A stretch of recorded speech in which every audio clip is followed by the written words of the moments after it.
And greetings to you.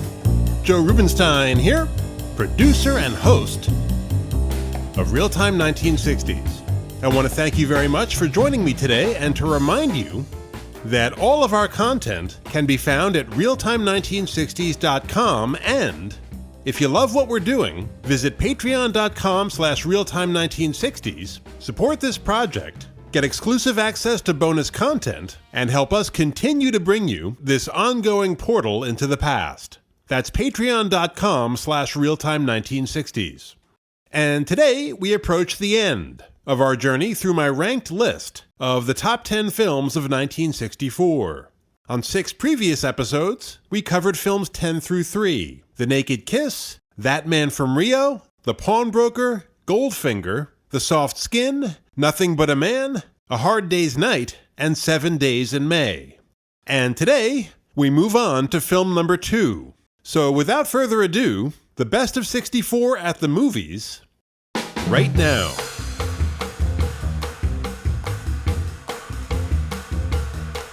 And my second ranked film for 1964, Sergio Leone's A Fistful of Dollars, is a landmark production in several respects. First, it's the film that truly launched the spaghetti western genre, and these were distinctly European films with clear stylistic differences from Hollywood westerns. Second, it's a film that gave Clint Eastwood his first starring role at the age of 34 and launched him into stardom. And last but not least, it's a film that also established the careers of 2 true originals, Sergio Leone, who had directed just 2 films prior to this one, and composer Ennio Morricone, both 35 at the time, and with this film, they established an enduring and fruitful professional relationship. A combination Italian, Spanish, West German production, A Fistful of Dollars was filmed over 11 weeks in Spain in the spring of '64, released in Italy in September of that year, but not here until January of '67, as potential American distributors were in no rush to be sued by Akira Kurosawa, the Japanese director whose 1961 film Yojimbo, about a wandering samurai in a dirty kimono who cleans out a corrupt town by playing one side against the other, served as the basis for the plot of A Fistful of Dollars, which deals with a wandering gunfighter in a dirty poncho who does the same. Although Leone's film is not a scene-for-scene replica, and there were other sources as well, including Dashiell Hammett's 1929 novel, Red Harvest, in which the protagonist, who, like the Eastwood character, is a man with no name, also attempts to clean out a corrupt town by playing 2 sides against each other. So hardly a new concept. But after seeing Leone's film, Kurosawa wrote the director a letter saying, in effect, "Dear Mr. Leone, you have made a very fine film here, but it is my film." And he did sue successfully.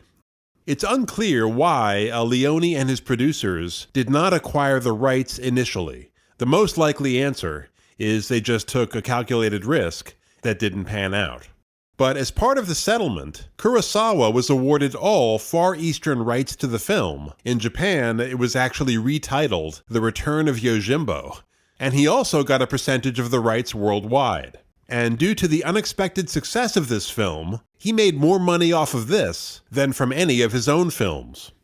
But whatever the origin of the plot, Leone, with major assistance from Eastwood, Morricone, and the incredibly cinematic Spanish desert landscapes, managed to create a film uniquely his own, totally distinct from Yojimbo, which I found quite boring, actually. I know this is heresy, but I've always preferred Kurosawa's non-samurai films.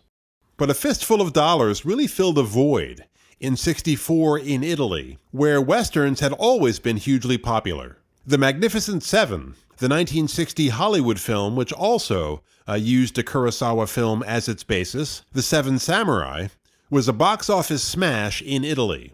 And actually the title of A Fistful of Dollars, almost right up to its release, was The Magnificent Stranger, to capitalize on the popularity of The Magnificent Seven, and the first 2 actors Leone approached for the lead had played 2 of the Magnificent Seven, Charles Bronson and James Coburn, both of whom passed.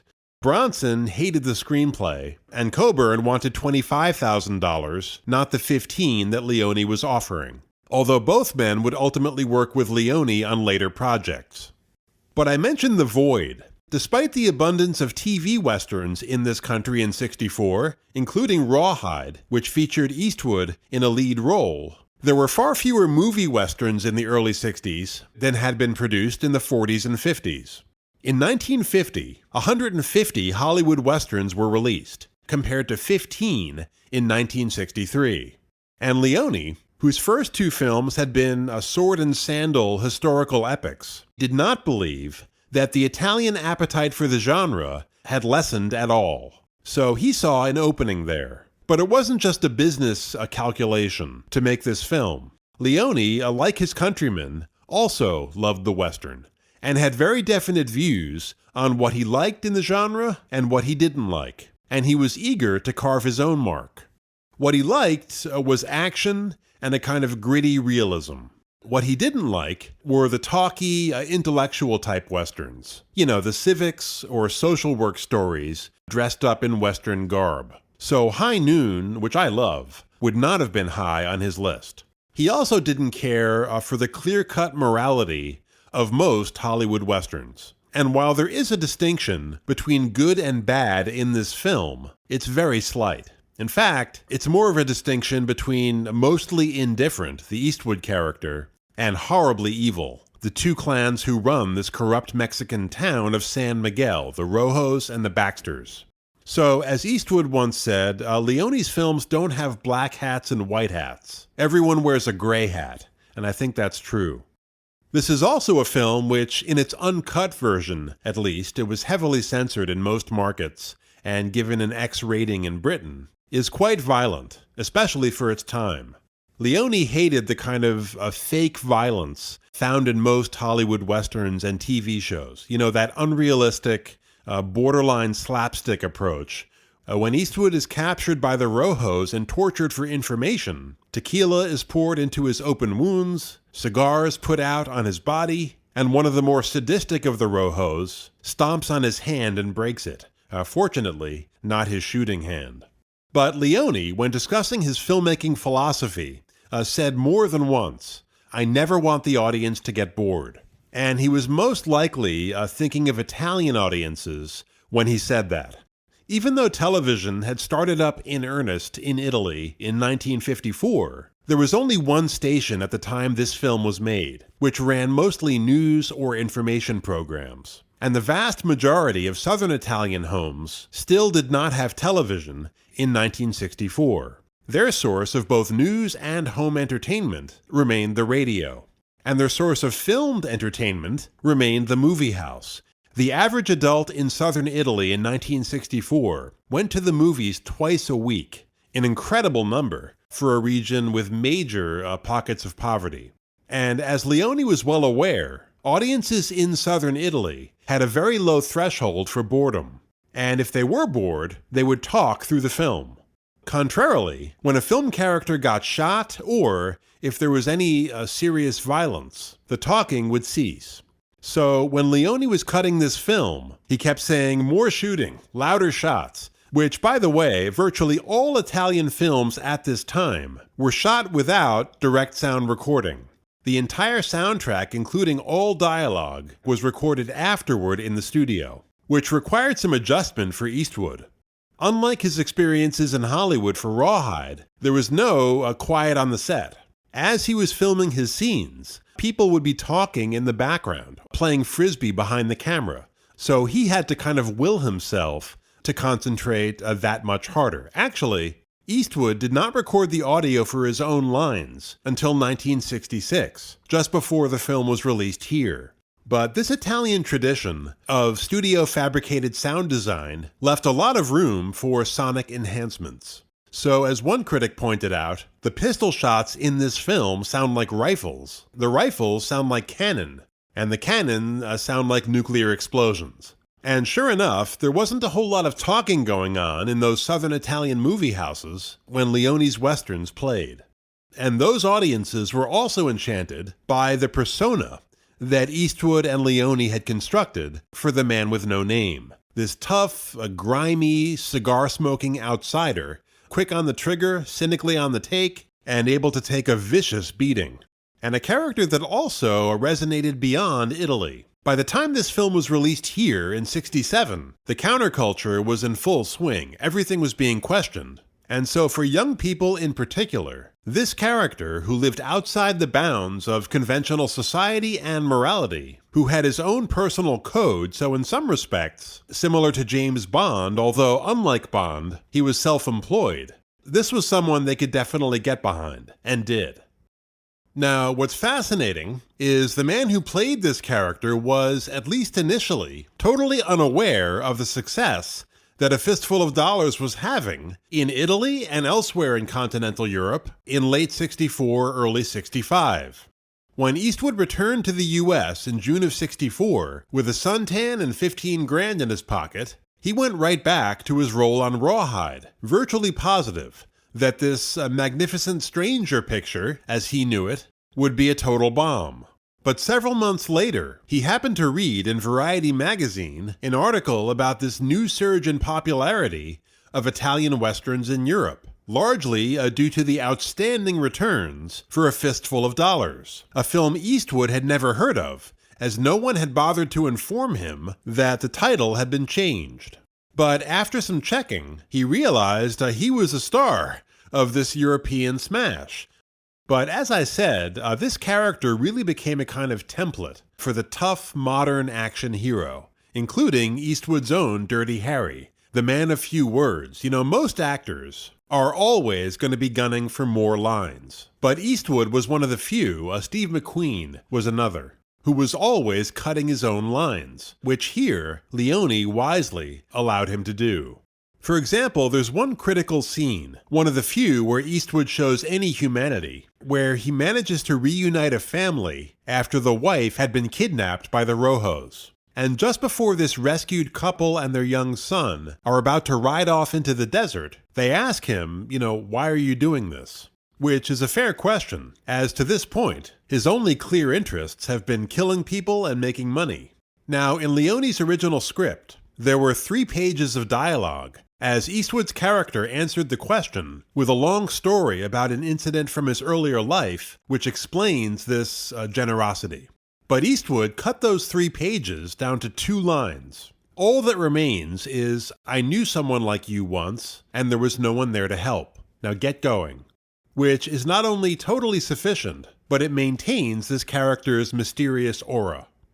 Eastwood, by the way, spoke no Italian, and Leone knew just 2 words of English, watch me, which is basically how he directed Eastwood. He would say, Clint, watch me, and then mime what he wanted. Although there was also a multilingual Polish woman on the set who sometimes served as translator.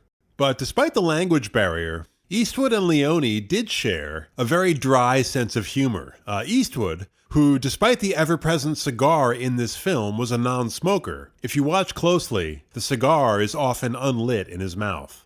But when he returned to the Spanish desert in '65 to film the follow-up for a few dollars more, he asked Leone, do I have to smoke that cigar again? It happened to be an especially foul-tasting Italian cigar called a Toscano. To which Leone replied, of course, it's playing the lead. He was kidding, of course, but most critics at the time, who said more or less the same thing about Eastwood's performance, were not. Pauline Kael, in particular, was always deeply hostile toward Eastwood, which may have been political. She was a big leftist, and he was, or is, fairly conservative.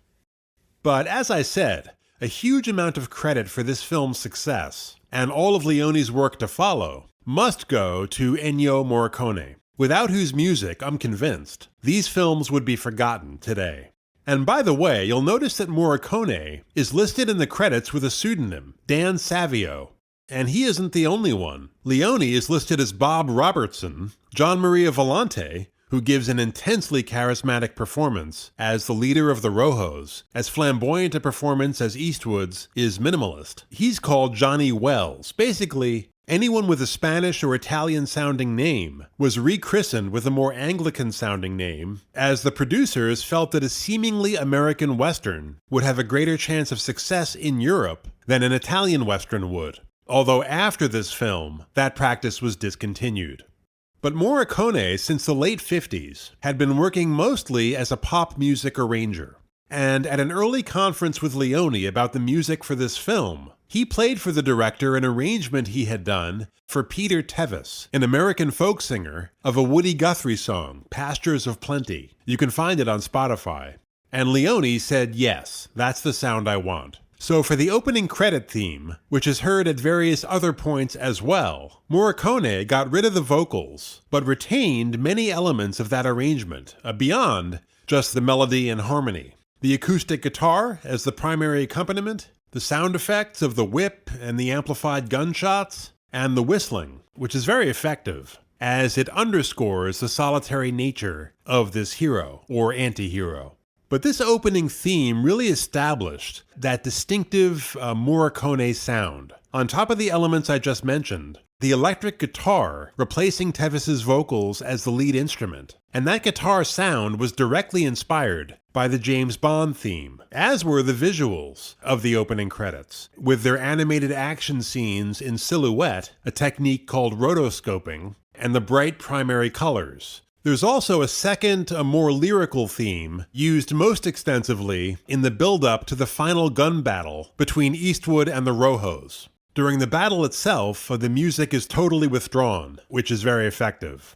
But it's a sequence which, in its alternation between super wide shots and extreme close-ups of staring faces, sometimes just the eyes. And they're not traditional reaction shots, really. They're a part of Leone's visual design concept. One critic called his films operas, in which the arias, those extreme close-ups, aren't sung, they're stared. But this sequence was imitated and surpassed in Leone's later films, most famously at the end of The Good, the Bad, and the Ugly, with that three-way Mexican standoff. But this lyrical trumpet theme, Morricone was a trained trumpeter, by the way, really shows off the composer's singular, almost Puccini-level gift for melody. And for his efforts, Morricone won the Italian Film Journalists' Award for Best Score in 1965. And commercially, when the film opened here in '67, a soundtrack album was also released, which did very well. And of course, Morricone would go on to score all of Leone's subsequent films, and he worked with many Hollywood directors as well. 6 of his scores received Oscar nominations, and he finally won for his work on Tarantino's The Hateful Eight in 2015, although he had previously received an honorary Oscar in 2007. But the keys to Morricone's success, to me, are, number one, he established his very own instantly identifiable sound, which is rare in any art form, for someone to come along and create their own style, their own language. You think of people like Kafka or Picasso. Not making any comparisons, but artists that can pull that off are few and far between. Number two, there's a well-crafted simplicity to his melodies and harmonies that make them incredibly catchy. And finally, just as Leone owed a debt to Morricone for this great music, some credit for Morricone's success should go to Leone, as the director deliberately expanded sequences in his films just to accommodate this wonderful music. Leone's trademark, that temporal stretching, the expansion of time, that you get in all his films starting here, is nowhere to be found in his first 2 rather ordinary films, which were not scored by Morricone, and that stretching derived from the fact that he just loved Morricone's music that much, and felt that he had to let it breathe. So, in closing, the plot of this film is rather complex, but as far as meaningful substance, it is rather simple. A fairy tale for adults, as Leone once called it. No real intellectual content to be found. Tarantino, who idolizes Leone, once called it the greatest achievement in the history of film. I don't share that view at all. It wouldn't even make my top 25. But a major triumph, I think, as far as technique, the production elements, and as an exercise in style. And when you consider the fact that it was shot for just $200,000 and under extremely challenging conditions in the Spanish desert, they didn't even have proper sanitary facilities, it managed to set the template for an entirely new subgenre. And it's a film that influenced many filmmakers to come, most notably Leone's Italian compadres, or compagni, I should say, in this spaghetti western genre, but also Tarantino, whose films are as verbose as Leone's are taciturn, but who adapted for his own purposes, the violence obviously, but also that temporal stretching I talked about. Think of the wonderfully tense showdown in a German tavern in Inglourious Basterds, which seems to go on for an hour but never gets dull. Or the many Mexican standoffs in Tarantino's films, True Romance, Pulp Fiction, etc. These elements clearly derive from Leone, who would go on to make better films than A Fistful of Dollars, but as a striking cinematic experience that managed to break new ground in a genre that was really dying at the time. It's an important film that launched the careers of several major figures in the world of film. Back in a moment. Your feedback is important to us. On Twitter, @Realtime1960s, on our Facebook page, or you can email the program, realtime1960s@gmail.com. Really, however you'd like to engage with us, we love engaging with you. And if you'd like to join our family and help us continue to bring you great content, please go to patreon.com/realtime1960s and subscribe. Don't forget to visit us at realtime1960s.com for our timeline, each and every podcast, links to social media, how to reach us directly, everything you need to know about this portal into the past that we are creating. Thanks so much for joining us, and stay tuned for the final installment of this ongoing series covering the top 10 films of 1964. So take care, and I'll see you soon.